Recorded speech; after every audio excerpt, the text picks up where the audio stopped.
You know, when I was a young girl, I used to watch Miss Universe on the television, and I thought, it's so far, it's so big, I can never get there.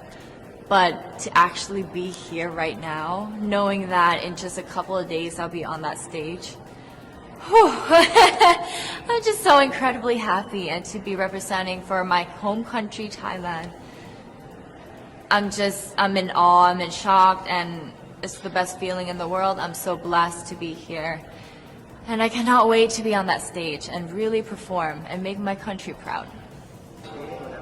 Well, first of all, congratulations. How does it feel to be here? Thank you. It feels amazing. I cannot believe that I'm here. You know, with the COVID situation, I'm so glad that we're all here and that there's so many girls that are able to be a part of this competition. And what it makes me realize is that the world isn't that big.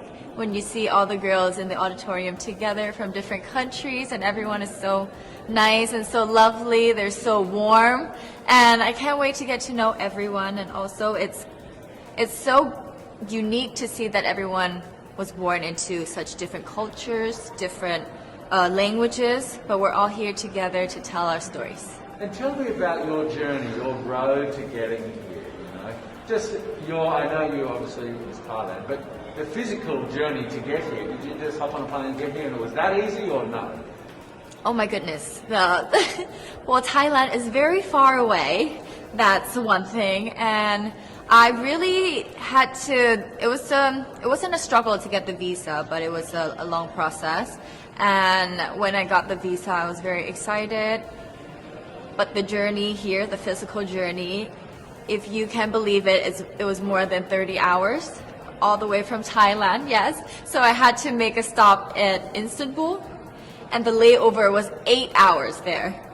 Oh my goodness. But it was so amazing. I'm so blessed that some of my teams were able to come with me as well, my national directors. So they were there to keep me company, making sure that I'm okay, and, you know, giving all the support.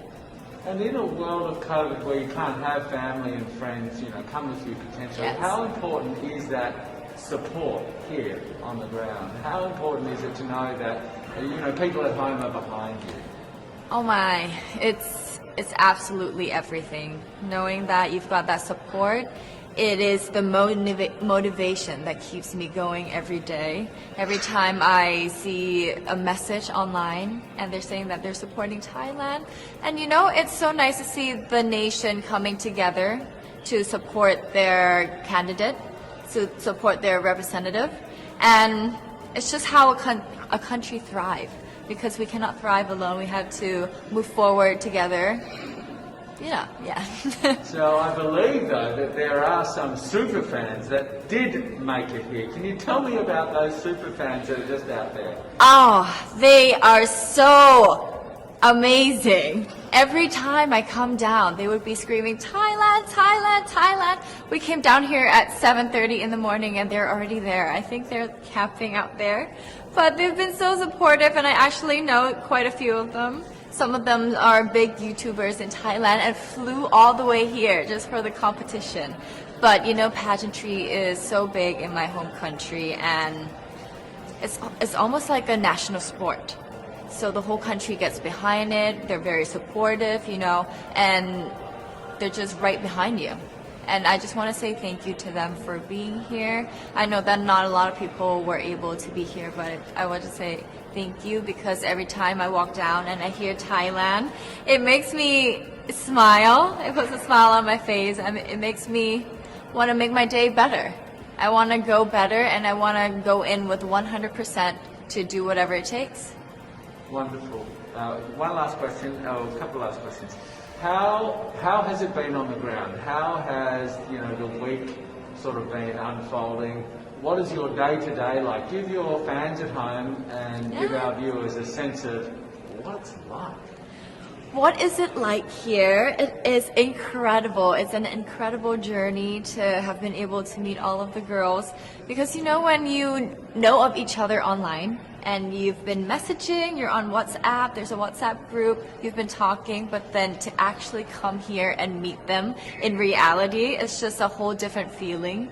And it's just so nice to get to know them better.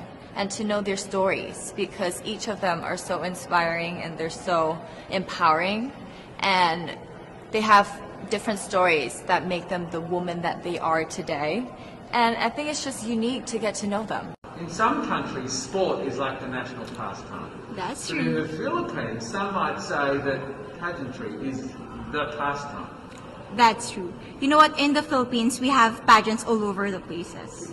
Yes, we have pageants in the barangay, in school, national, local. That's why we really love Miss Universe. It's like it's giving pride and putting the Philippines back on the pedestal. That's why there's an added pressure as a candidate coming from a pageant-loving country.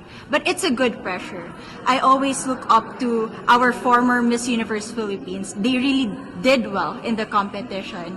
And now this is my time to show who I am, to offer what Rabia can show to the rest of the universe. So I'm very happy, and at the same time, I'm excited to make all my kababayans proud. And hopefully I do. Why do you think it is that the Philippines love pageants? They have appreciation for beauty. We do love pageant because we used to think that we wanted to be included in the world, I have to be honest, in the Philippines, my skin color used to be not the standard of beauty. I was obsessed whitening my skin because these are the kinds of beauty queen we see on the mainstream.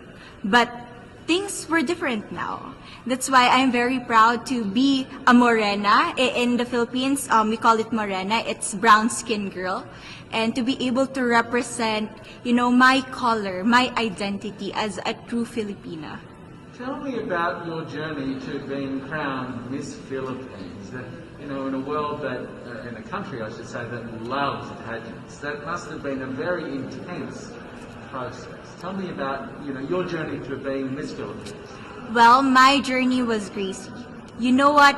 I started to be a dark horse. Nobody noticed me. Nobody knows I was in the competition up until the preliminary and the coronation night. And when I won, I received different comments. Of course, there were people who didn't expect me to do well, who think that I cheated. That's why I need to redeem myself in Miss Universe. I really need to do well in this competition. And the thing is, I love pressure. I love criticism. I get better every day with that. You tell me I cannot do that, I turn to you and I'm gonna say that, no, I can do it for myself. Good for you. So how does it feel then to be on the global stage? How do you feel to be here in this moment, right now? It's crazy, but I'm overwhelmed with the support, not just from the Filipino community, but also from Thailand, Latin countries who do appreciate me as a candidate, as a person. It motivates me that I am beautiful. I can offer so much in this world. And when somebody believes in you, it gives you that extra energy to really do well and perform well.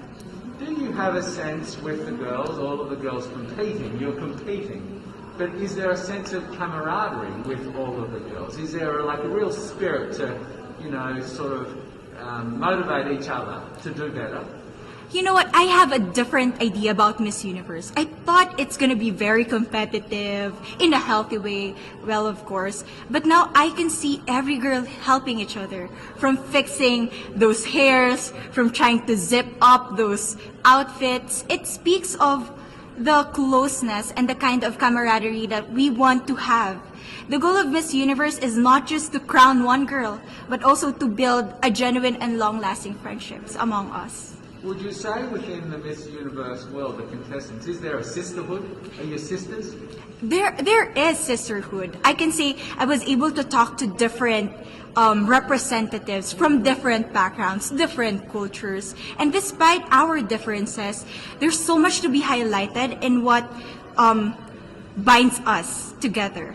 And that is because we want to empower women. We want to have our advocacies. We want to speak for the things that we love. And that's a celebration of women and the beauty that we have. So coming out of this week, obviously you would love to be crowned Miss Universe. Of course. And that would be wonderful, of course, for any of you. But what else will you take out of this week? What do you think you'll feel at the end of this week, regardless of the result? How will you be a different person? It's it's the growth and the development that I was able to have during preparing for this journey. I will be honest, there was a moment that I lost my identity because I was put under pressure. I was in that position in which I feel like I'm not good enough. I'm not a good representative of my country, but I was able to bounce back stronger.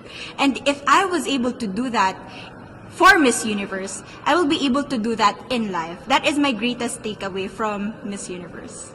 Okay, so the Philippines have a huge amount of fans. Yes. I want you to give us a little bit of a message to the fans here and at home. But send a message. What would you say to all the fans in the Philippines? To all my fans from the Philippines and from all over the world, maraming salamat po. Thank you so much for loving me and for believing in me. It means a lot to somebody who is so naive in this industry, who has no idea how to become a beauty queen on the first day of my journey. But because of your love and support, I was able to be the woman that I am today. And regardless of the result, I may or I may not win the crown, but one thing is for sure, I'm gonna make you all proud.